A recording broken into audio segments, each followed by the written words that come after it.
চুঁচুড়ায় শ্যামাপ্রসাদ স্মরণে রক্তদান শিবির, তৃণমূলকে কটাক্ষ রাহুল সিনহার। শ্যামাপ্রসাদ মুখোপাধ্যায়ের স্মৃতিচারণে আজ চুঁচুড়ার পিপুল পাতির মোড়ে বিজেপি হুগলি সাংগঠনিক জেলার উদ্যোগে এক স্বেচ্ছায় রক্তদান শিবিরের আয়োজন করা হয়।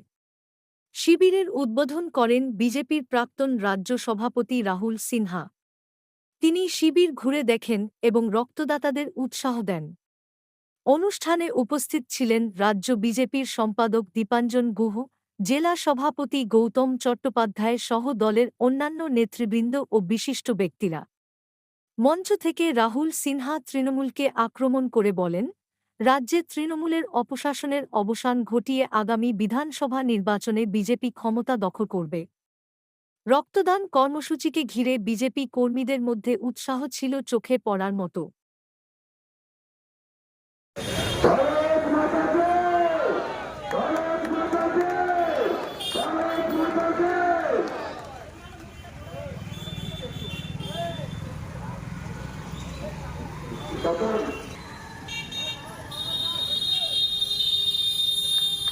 তপন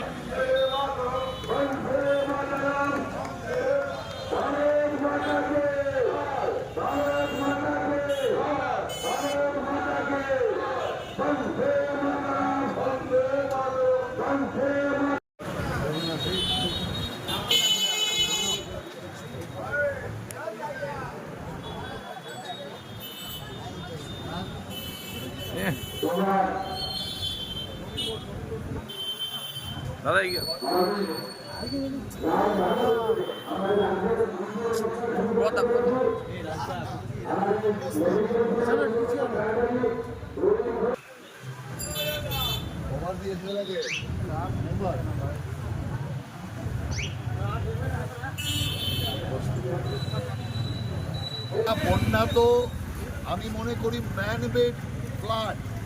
তৃণমূল কংগ্রেস বলে না এর জল ছেড়েছে তার জল ছেড়েছে তার জন্য বন্যা, আসলে তা নয়। বন্যা হচ্ছে তৃণমূলের একটা রোজগার। বন্যা হলেই বন্যায় ভেসে গেছে টাকা দাও কেন্দ্রীয় সরকার, আর মানুষের পলিথিনের টাকা মারো, মানুষের খাবারের টাকা মারো, মানুষের জমির টাকা মারো, মানুষের ঘরবাড়ি বানানোর টাকা মারো। অর্থাৎ ইলেকশনের আগে বন্যা হলে তৃণমূল কংগ্রেসের পোয়াবারো, তৃণমূল কংগ্রেসের আনন্দ। সেই কারণে আমরা মনে করি বন্যা ম্যানমেড বন্যা। যদি তৃণমূল কংগ্রেস বন্যা প্রতিরোধের ব্যবস্থা করত 15 বছর, তাহলে পশ্চিমবাংলার বহু জায়গায়, ঘাটাল কেন, বহু জায়গাতেই বন্যা হতো না। কিন্তু এরা বন্যা মোকাবেলায় কোনো রকম চেষ্টা করেনি।